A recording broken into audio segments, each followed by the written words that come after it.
জহর সরকার আমার কাছে পরম শ্রদ্ধেয়।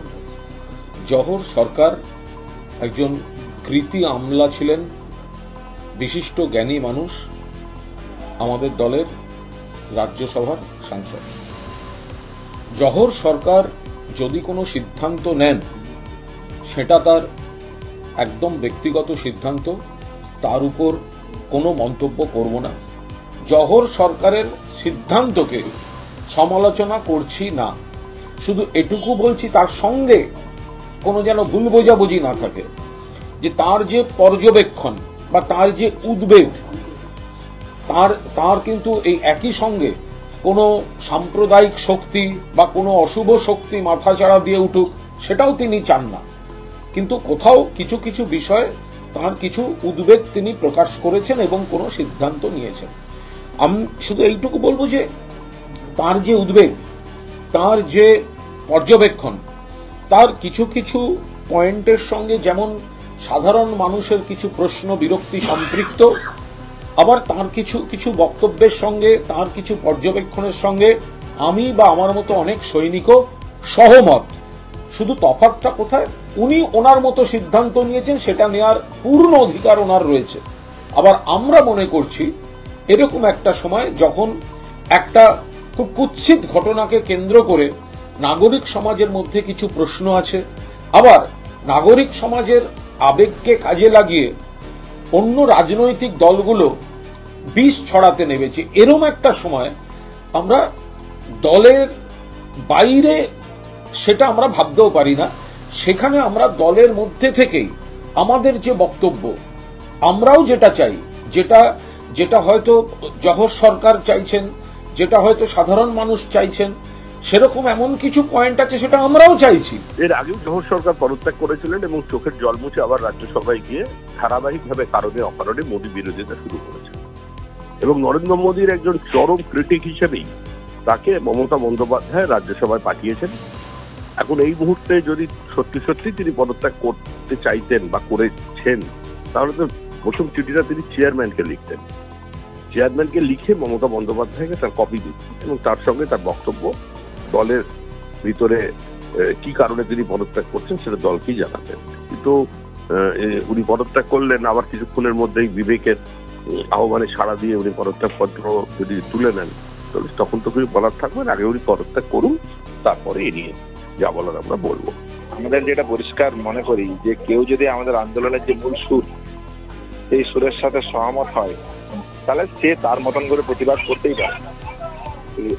পদত্যাগ যেটা হয়েছে, তো যেটা করার কথা আমরা জানতে পারছি সংবাদ মাধ্যমের সূত্রে, সেটাতে আমরা যেটা জানাতে চাই যে তিনি একটা রাজনৈতিক দলের প্রতিনিধি ছিলেন, জনপ্রতিনিধি ছিলেন।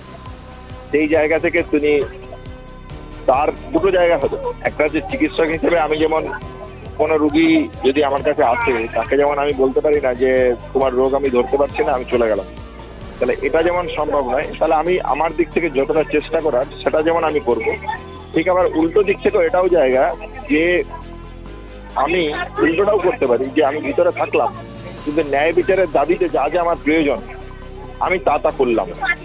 তাহলে এই জায়গা যে আমাদের দাবি তো সুনির্দিষ্ট এবং সুস্পষ্ট, যে আমরা প্রশাসনের কাছে তো সুনির্দিষ্ট কিছু দাবি রেখেছি, সেই দাবিগুলো নিয়ে, দাবি দেওয়া নিয়ে তারা যা যা করতে পারে, যা যা করণীয়, সেইগুলো করলে সেগুলো সদর্থক ভূমিকা।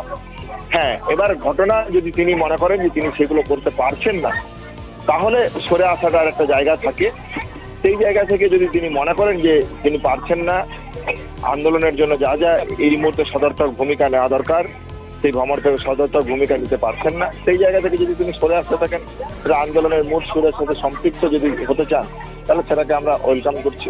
রাজ্যসভার জনপ্রতিনিধি হিসেবে তার তো সুনির্দিষ্ট কিছু বক্তব্য থাকবে, সুনির্দিষ্ট কিছু কর্মসূচি নেওয়ার জায়গা থাকবে, তিনি সুনির্দিষ্ট কিছু আমাদের দাবি দাবা সম্পর্কে সুনির্দিষ্ট কিছু তার পয়েন্ট থাকবে, সেইগুলো নিয়ে যা কাজ সেটা তিনি করতে পারেন। এটা যেমন একটা জায়গা। আবার একটা জায়গা আছে যে তিনি যদি মনে করেন যে না, তিনি কোনো কিছুই করতে পারছেন না, বা তার দল এই বিষয়ে বা রাজ্যসভার এমপি হিসেবে, তিনি যে দলের এমপি সেই হিসেবে তিনি কিছুই মানে কাউকে দিয়ে কিছু করাতে পারছেন না, তাহলে তো সরে আসতেই পারে, সরে আসাই উচিত, মানে নৈতিকতার দায় থেকে সরে আসা উচিত। কিন্তু আমাদের যে দাবি দাওয়া আছে সেই দাবি দাওয়া সম্পর্কে যদি তিনি সদর্থক ভূমিকা নিতেন সেটা আরো পজিটিভ হতো। জহর সরকার সাংসদ পদে ইস্তফা মুখ্যমন্ত্রীকে চিঠি দিয়েছেন, খুবই সঙ্গত।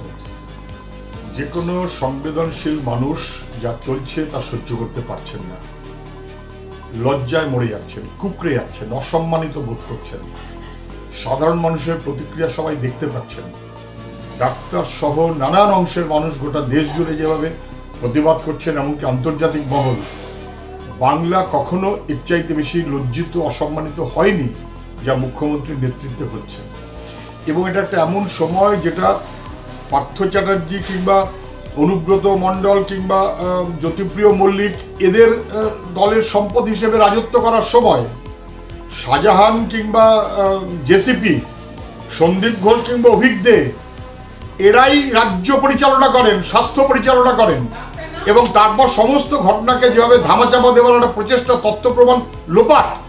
সরকার উদ্যোগ নিয়ে অপরাধের পাশে থাকছে, অপরাধীদের পাশে থাকছে।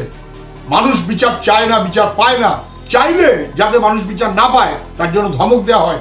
যে কোনো সংবেদনশীল মানুষ এর বিরুদ্ধে রুখে দাঁড়াতে বাধ্য। জহর সরকার সংবেদনশীল মানুষ রুখে দাঁড়িয়েছেন। সুখেন্দু শেখর রায়রা বাস্তিল দুর্গের পতনের কথা মনে করিয়ে দিয়েছেন। তৃণমূলের সমর্থক কর্মী সাধারণ মানুষ মনে মনে কোথাও বুঝতে পারছেন সর্বনাশ হচ্ছে। যারা পরিবর্তনের কথা ভেবে এই নতুন যা এসব চলছে ভরসা করছিলেন, প্রশ্রয় দিচ্ছিলেন, তারা মনে মনে বুঝতে পারছেন যে কি সর্বনাশটা হচ্ছে। যারা বিজেপির বিরোধিতা করতে গিয়ে অতএব তৃণমূল ছাড়া বিকল্প নেই ভাবছিলেন, তারা বুঝতে পারছেন যে বিজেপির বিরোধিতা করার জন্য তৃণমূল ওটা আরো সর্বনাশে কাণ্ড। বিজেপি তৃণমূল দুটো কোনোটাই চলতে পারে না। মানুষ বুঝতে পারছেন সংবেদনশীল যে কোনো মানুষ এই জিনিস সহ্য করতে পারেন না। যারা সহ্য করতে পারেন তারা তৃণমূলের সম্পদ থাকুক, সাধারণ সংবেদনশীল মানুষরা এই অবস্থাকে সহ্য করতে পারবেন না। মানুষ বিচার চায়, জাস্টিস, জাস্টিস, জাস্টিস।